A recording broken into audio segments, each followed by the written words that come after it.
In the beginning, we got the briefing of Horst Dassler himself. As everybody knew, soccer shirts have been only white, just with some little trims in black colors, very plain, very solid. So he came up with a vision to jump into colors. So we discussed this in our little creative team, and then it was obvious to use the German colors to give a symbol, a sign to the German fans.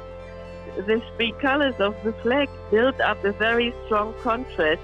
The architecture of this time, the art, the fashion, the lifestyle in general, everything was bold, loud, visible. Having all this in mind, you start to draw, to sketch, to design as a designer, and you do this with a lot of intuition, with a lot of passion, and you even do not know meanwhile you are designing, is it right or is it not right, but you feel that it's new, that it's visionary. That pushed general football design enormously forward. I mean, you have to think that Germany had just white shirts until that moment, only white shirts for 50 years, and then suddenly you bring this element, this zigzag graphic in black, red and gold, and you bang it on the shirt.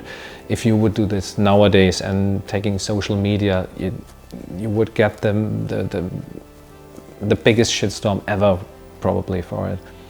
Because when you just have a simple shirt like a white or orange shirt, then okay, you win the tournament, then people think back on just on a color. But if you have a graphic element like the 1990 graphic for Germany, or the 88 for Holland, or maybe the 2014 Germany graphic with the V, so this is something then in a certain period of time afterwards that becomes then all the remembrance to this moment, and this is then done not just by a color, it's done by a graphic, and this graphic becomes then a part of football history, and therefore iconic elements, new ways of creating football shirts is so important.